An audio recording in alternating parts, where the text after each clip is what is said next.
Hey, welcome to another episode of the Fit Growth Machine Podcast. I'm Roisentul, your host, and today I'm going to interview Chloë Thomas. She's the founder of eCommerce MasterPlan. She is a best-selling author, international and keynote speaker, and host of the award-winning eCommerce MasterPlan podcast and the exciting new Keep Optimizing Podcast, all of which are built on. She's a great guest. She has a lot of knowledge to share, so we will be talking to her in just a minute. Before doing that, let me tell you that this episode is brought to you by BSR Digital. At BSR Digital, we help e-commerce brands that want to scale their business to the next level through Facebook, Instagram, and Google Ads. Yes, even after the iOS 14 update and everything that came after, right?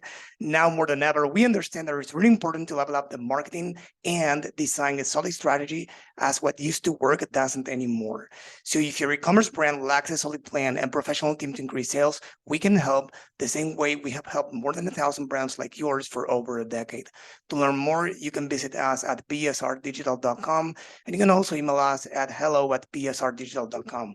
Now, the time has come. I'm here with Chloë. Thank you for being here on the show. Oh, it's great to be here, Brian. Thank you for inviting me on.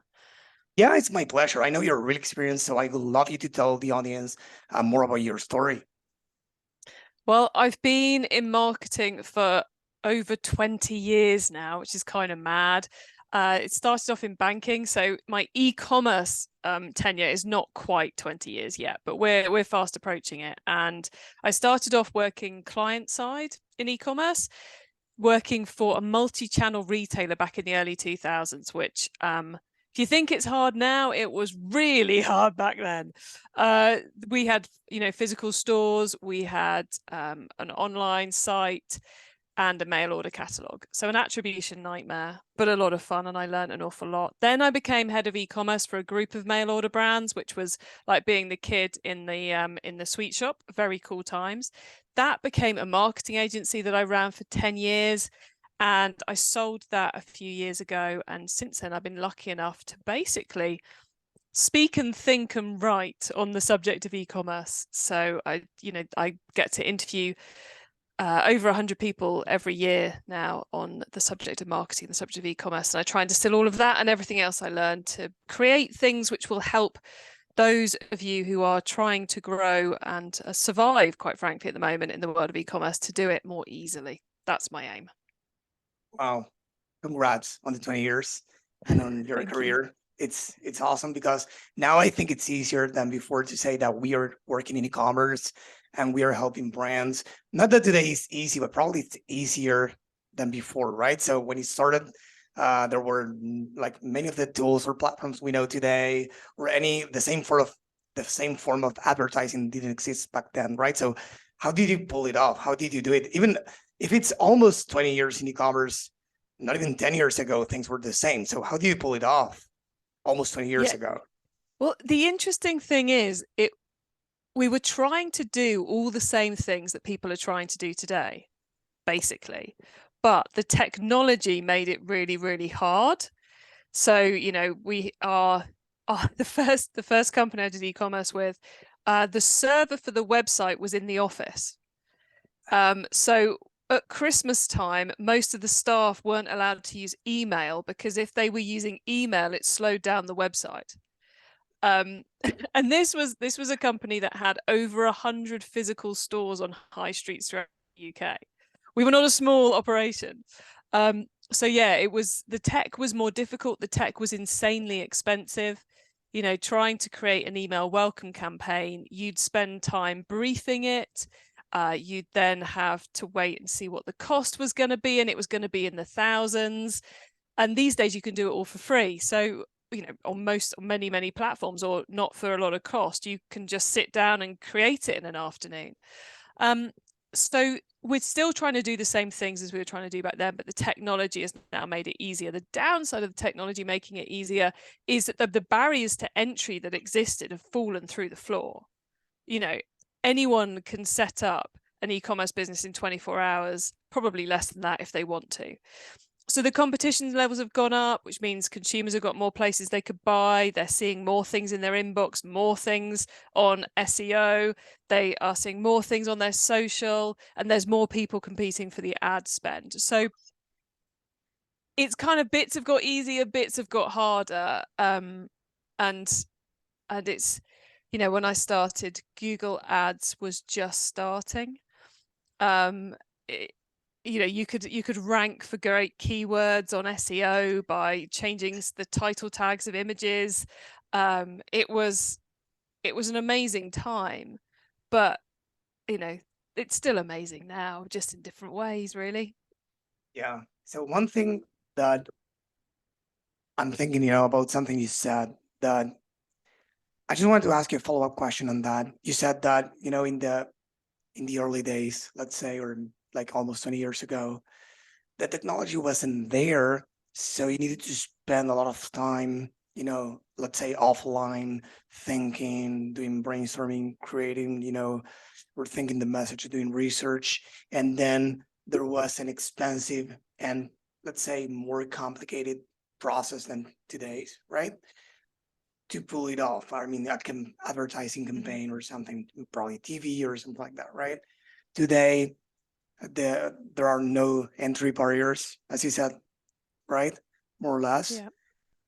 But what do you think that has changed for the thinking process behind the creation of campaigns? Do you think that we should keep some of the good practices of the old times, and now we probably, since the entry barrier is down to zero, so is the creativity because it's so easy and cheap? Yeah, I think in some cases, yes. And I think it's that the visible entry barrier has gone down, but the barrier to success has gone up. And you don't always see the barrier to success. The barrier to success is putting in the time to go, actually, hold on a minute. Just saying we've got a welcome campaign, to pick on that one, is not enough. Just saying we've done some Facebook ads is not enough. The systems have become more capable, more complex. You now need to know them better to know how you're going to get it. You've got to think through the content. And I think one of the big, huge trends we're seeing going into 2023 is, with the competition rising across everything and the way consumer needs are changing, we have to be paying attention to the creative we're putting out there. And when I say creative, I don't just mean what you can see. I mean the words, the graphics, the video, the message, the promotion. That whole piece now has to have an awful lot more thought in it to get it right, so it cuts through and so it attracts the right person.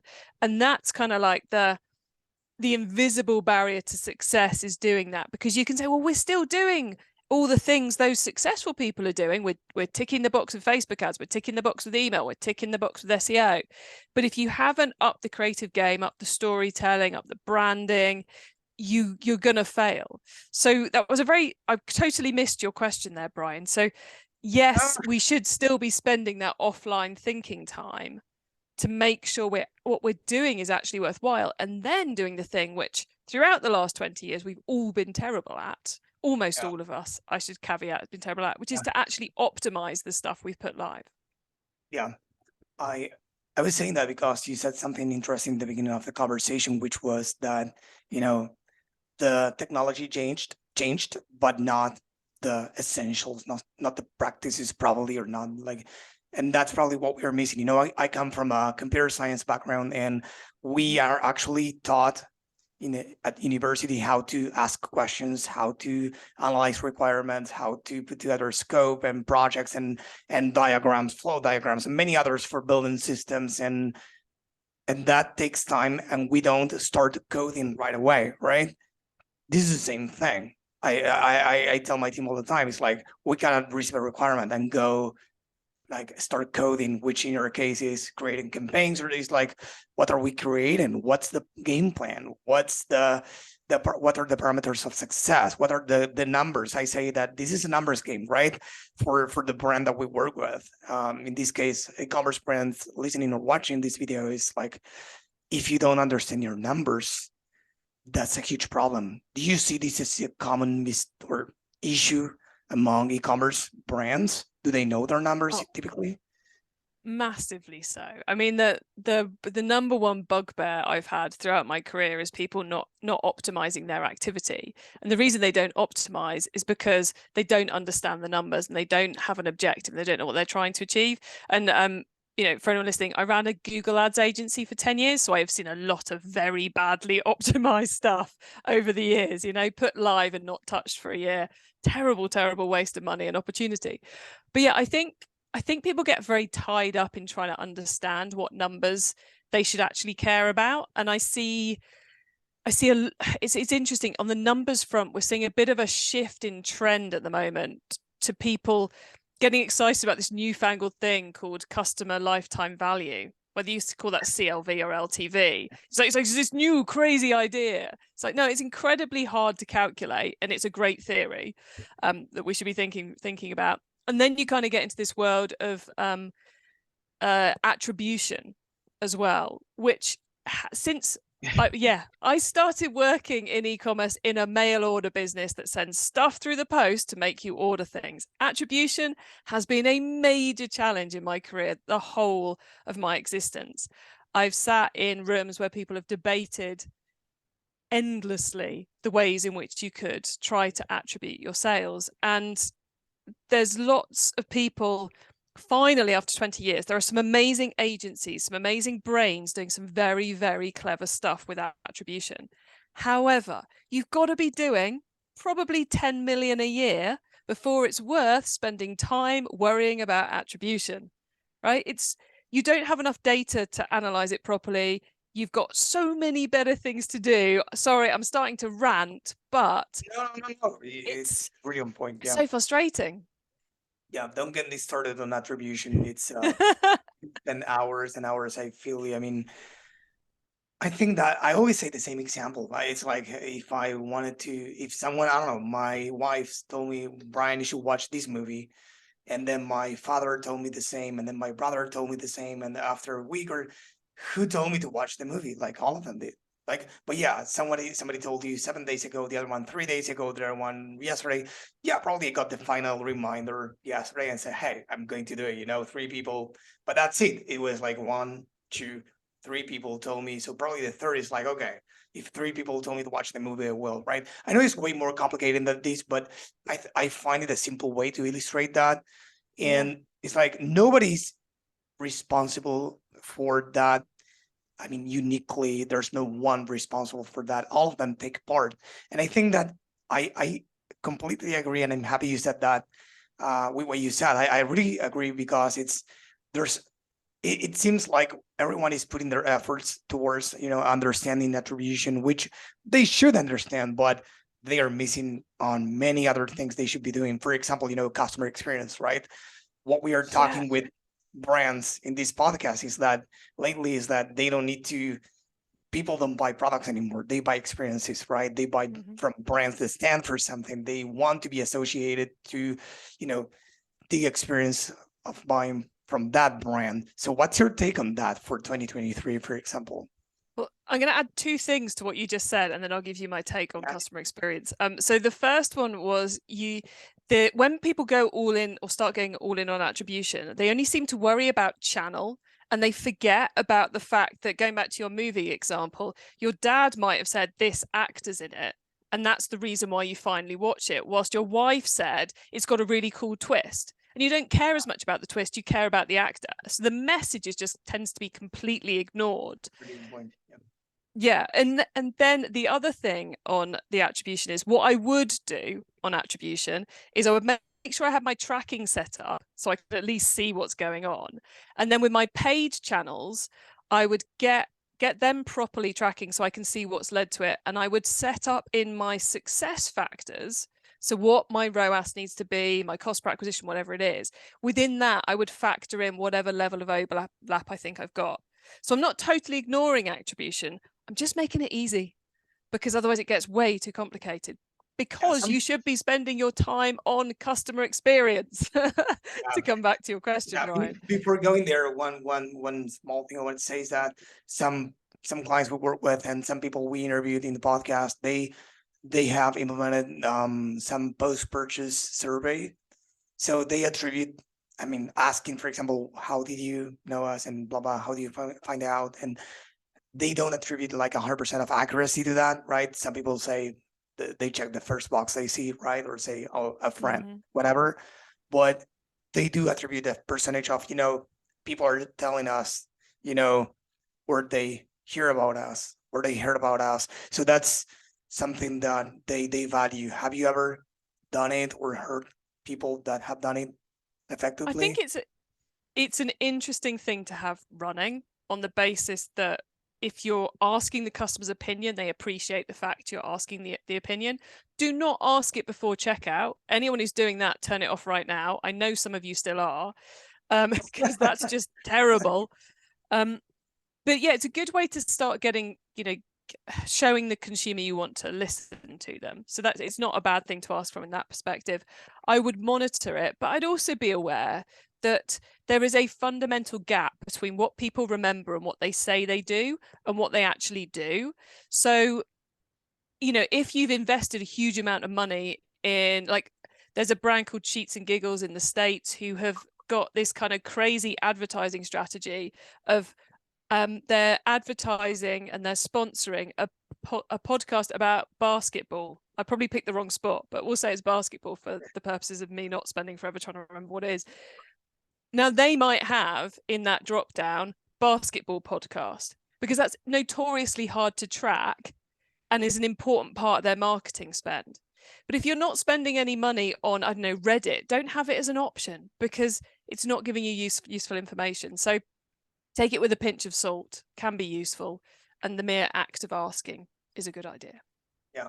And about the customer experience, do you think it's important for a brand to level up the customer experience in 2023? And why do you think that is? I do, because I think I mentioned already competition levels have gone up. We've got to do the creative. The algorithms are no longer our friend as much as they were because of all the privacy changes that we've seen happening. So I'm specifically talking kind of Google and Facebook. Google's busy rebuilding their ad platform based on all the privacy changes that are coming and are taking power away from us because apparently we can't handle it. Not getting into that one. But I think with all these things that are going on, and the way consumer needs are changing and their consumer desires, etc., are changing, what we're seeing is that if you want to cut through, you've got to have great creative, and that creative has to give the consumer the information they want to hear from you. So we're hearing a lot of talk about understanding the empathy, i.e., your customers buying this product because it makes them feel better, because it removes a point of stress, because it does this, that, the other. Forrester have just come out with a report on consumer trends for 2023, and the European version, sorry, I haven't read the other ones yet. The European version says that the conscious consumer, the green sustainability conscious consumer sector or segment, as in their analysis, is going to grow by 50% next year, because consumers care about these things. So we have to, for me, the customer experience piece is both about giving them the nuts and bolts of a good experience. So delivery, in-stock information, customer services, etc. But it's also about the branding, the storytelling, the emotional connection, that bigger experience piece. So as the customer, from the moment they first hear about you, so the things people are saying about you, through to the point they get the parcel, that there is a great experience that's consistent across everything. And I think it's really tough to do. I think in 2023, brands who don't do it can still survive. But I think if we were looking back in December 2023 at who succeeded in 2023, common factor will be that they nailed customer experience and they went above and beyond. And it is, and just a quick warning, it is far less about your technology. It is far more about what you say and what you do. Sorry, so, I'm getting ranty again, Brian. Sorry. No, you're doing great. So thank you for that. It's very insightful. So I just wanted to ask you a follow-up question on that. When you mentioned two things, branding and also customer success or a better customer experience. So we can tell the audience more details on that, just a little bit more. Mm-hmm. What should they do? I mean, what specifically should they do about branding for everyone listening or watching, saying, Yeah, I know branding is important. I really know, but I don't know what else to do. Should I do social media marketing? Should I post organically? Should I start a blog? Should I start a podcast? How can I, should I build a community? How can I find what's right for my brand and how long should I wait? I know there's no perfect like 3 months, but is it something that will pay off sooner than later, or is it a long term that probably they need to patiently do? I think brand can be a quick fix. I should say the audience probably already realized I am a performance marketer at heart. I like stuff that drives results. I'm fascinated by brand and things, but my core is performance marketing. So I come at branding from a pretty solid perspective. And the great thing about brand is that it's not what you say it is, right? It's what exists in the hearts, the minds, the feelings of your own customers. So if you want to work out what your brand is and what you should do to grow your brand and to reinforce your brand and to connect with your customers, you just have to ask the customers. They have the answer. And the simplest way and the lowest effort way of doing that is reading reviews, reading customer service scripts, seeing what they're already telling you. Then you can get into running surveys with lots of free text boxes. This isn't a 5% of our customers have a dog scenario. This is, what are they actually saying? And then it's looking at then potentially talking to some of them, phoning them up to chat to them, running a Zoom call where you see what they say about your business. It's doing those things, and then they will tell you the words you should use. They will tell you the things they want from you. They will give you ideas of stuff you can do above and beyond what your customers realized. Quick example of this, just to make it a bit more practical. A few years ago, I was doing some work with a company where people could list their holiday home. And it was for an area of Britain which is covered or surrounded by seaside and beaches, right? But we all lived in the same area. And we asked our customers why they chose to come on holiday to this part of the world. We got some brilliant, massive text answers. I put them in a word cloud tool, which is one of these things which the more times a word's mentioned, the bigger it goes. And the two words that came up the biggest were beaches and relaxing. Our marketing on every single channel, and pretty much our website as well, had not mentioned beaches or relaxation in over 12 months because we lived there. Well, obviously it's relaxing. Obviously there's beaches. Why would we talk about the beaches? So we started putting together marketing that was, here's the top 5 beaches, and here are our cottages near the beaches. And if you want to go to this beach, which has just been named blah, blah, blah beach, here's some cottages. And this is one of the most relaxing areas of the county. And it was so obvious, but we needed our customers to tell us it. And that's the sort of thing you're looking for as you go through this. It's not difficult. It just takes a bit of time to do it. And then as you start breathing that into your business and your marketing, it starts to have a brilliant impact. And with that particular word cloud, we printed it out and put it on everyone who worked in the business's desk, so they couldn't escape it. Makes it very, very visual and very straightforward. Yeah, that's a great example, and I love that. I love that one. To add on top of that, I just, for everyone listening and watching, I just want to say that, it's, I lost the thread, sorry, but it's like, let me see if I get it back soon. I will, Brian. So, we have interviewed someone that, I think it was last year or early this year, that was she was a speaker at the first AdWork conference this year, and she was talking about building some focus groups when you know your audience, to know your audience, right? So she broke it down, like the 3 groups and what they were about, and she told some great stories, some findings. And the thing that has in common with what you're saying is that we all assume when we design our avatars very well designed and fancy, we name them, but we all assume what we think they want, right? What we think they are about, what we think they are interested in. And many people forget, as the Alibaba's founder said once, I believe he was the one saying that in order to scale a business, you need to start doing non-scalable things first. So in this case, if you have a customer base, you need to talk to them. So the first question I ask my clients when I'm onboarding is, how many times have you talked to your customers? None. Go do it. So why? Well, you want them to buy from you over and over again. Why shouldn't you know what they want, what they don't want? Some other interviewees we had here, or guests, they said that, for example, in their brands, they had a reduced group of people, their VIP customers, let's say, and they did like the early release for their products. In their case, it was like backpacks to go hiking, so they can test them and get feedback, and then produce the ultimate version to launch to the market. Then we reviewed a well-known supplement company, and they said, we put together we release flavors based on the surveys we give our communities of what they want. If it's feasible, we do it, right? So that's a way to give. You stay connected, you show them that you care about them, and that's part of the customer experience, since the beginning, and mapping out the customer journey, like throughout the customer journey, after they buy, before they buy. It's like so yeah, we're aligned. Yeah, and I think the exciting thing about this shift towards customer experience being so crucial is that it's an area where the smaller business can very, very quickly overtake bigger businesses with this.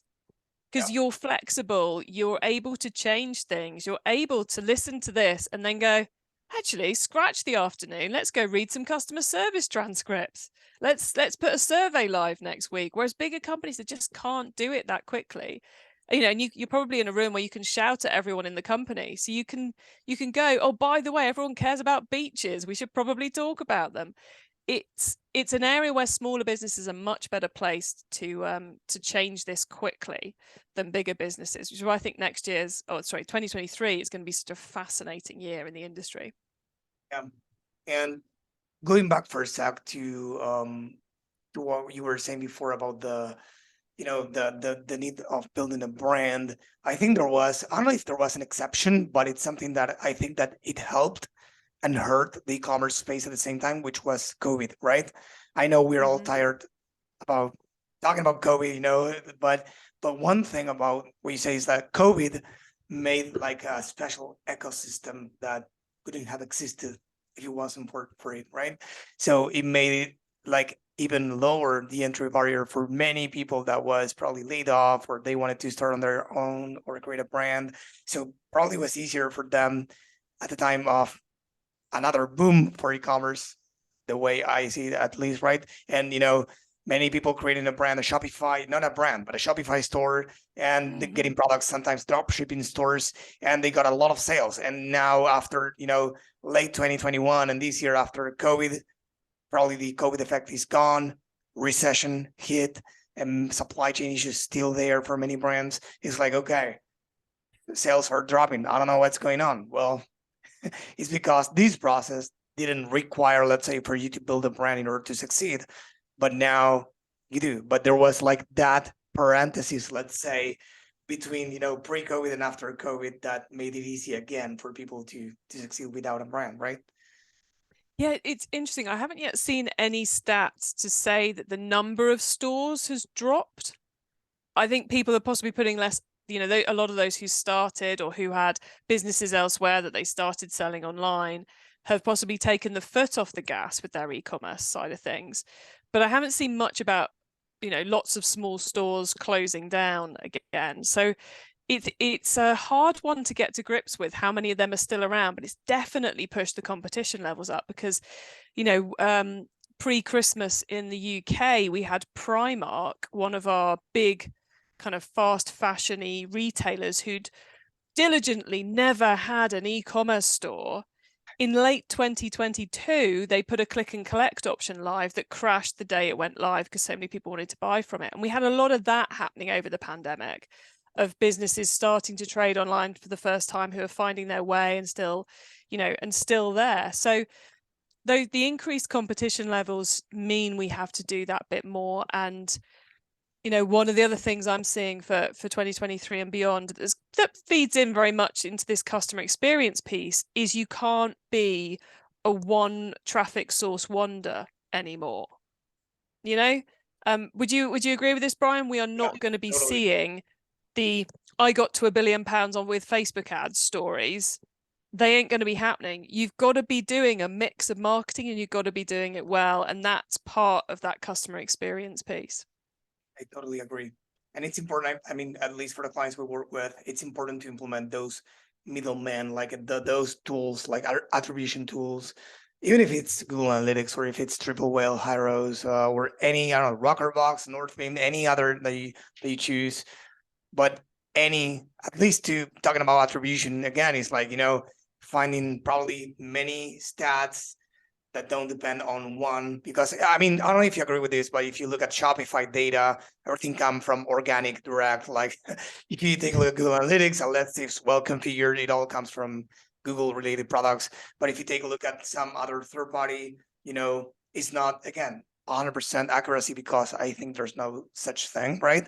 But it's like, okay, so you can start weighting, the weight attribution or many other like triple attribution or many other crazy things, right? To get a sense on what's working and what's not, even if the numbers are not 100% accurate. But I think that, do you see that across the board, e-commerce brands implementing those kind of tools? Yeah, I'm not in touch with many who are busy implementing other analytics at the moment. I think we're going to see, I'm hearing a bit about it amongst those who are really, really good at the tools. I think with the Google Analytics 4 shift, and that making people think about, oh, hold on a minute, my analytics. I think we'll see more of it coming into play next year. It feels like we're at the beginning of the how many analytics platforms can you install on one website boom. Being slightly cynical about it for next year. So I think we're going to be seeing more of that. But I think it's reached this point where we need to diversify. And I think that, and actually, as part of that diversification, it means getting the message right becomes even more important. And I think we're going to see, certainly if I was in charge of an e-commerce brand at the moment, I would be spending the beginning of 2023 nailing the messages that work for the different segments and the different needs groups within my audience. So then I could then spend the middle part of the year working out the traffic channels I was going to use for the holiday season. But at least I knew the marketing messages I should be using on each of those platforms so I can give it the best possible test. Because that message, that creative, that connection is going to be so key next year. Yeah. So to wrap up, I just wanted to ask you two different questions, totally different from this topic. Mm-hmm. Cool. One, or it could be just one, books or mentors that, in these 20 years that have helped you throughout your career or inspired you. It could be former people you work with or people you work with or people you follow, you admire, in the same with books. Do you have any to give them a shout out? People I always find really tough because I tend to be whoever's there at the moment I find is inspiring, if that makes sense. There's two people or three people, I suppose, who really helped in the early stages of my career. There was Jim McDowell and Kathy Berman, who were in charge of me at my first job, and how they put up with me, I do not know, because manager after manager has told me I was a nightmare to manage. They were both brilliant. And then the other one was a guy called John Beale, who is a bit of a unknown retail genius in the UK, who gave me that job manning or being head of e-commerce at a group of mail order brands and just let me get on with it. And amazing guy. So those three, I suppose, but probably no one's heard of them. And then in the world of books, it changes from week to week. And there's someone who I was speaking to, here it is, earlier this year, not very long ago, who I've interviewed for my podcast, who's written a book called The Power of Scarcity. And for me, this is kind of like the bit we haven't talked about today, which is how to hold on to your margin. Because that's the other critical thing as we go through 2023 is not giving away margin when you don't need to, which means you need to do all the stuff we've already talked about to avoid discounting, but you also need to take advantage of all those neuromarketing, neuroscience things, which is very easy to just go, oh yeah, urgency, scarcity, social proof. But what Mindy has done brilliantly in this book is she's outlined 4 different types of scarcity and how to deploy them in an e-commerce brand. And if I was in charge of an e-commerce business at the moment, everyone would be being made to read this, because this, I reckon it's worth 5 points on your margin, 5 percentage points of your margin by deploying this well, you're going to hold on to. And that could be the difference between failure, survival, and massive success. So yeah, The Power of Scarcity by Mindy Weinstein. That's awesome. So for everyone listening or watching, please remember that everything that Chloe just mentioned will be in the show notes at fitgrowthmachine.com. If you're already there, scroll down and you will see them. If you are listening to this on Apple Podcasts, Spotify, or any other podcasting platform, head on over to fitgrowthmachine.com and you will find everything there. Chloe, thank you so much for being here. It was a pleasure to have you on. My pleasure, Brian. Always fun to come on a podcast. And if anyone wants to get in contact with me, you'll find everything I'm up to at ecommercemasterplan.com. But go to fitgrowthmachine.com first. Awesome. Thank you.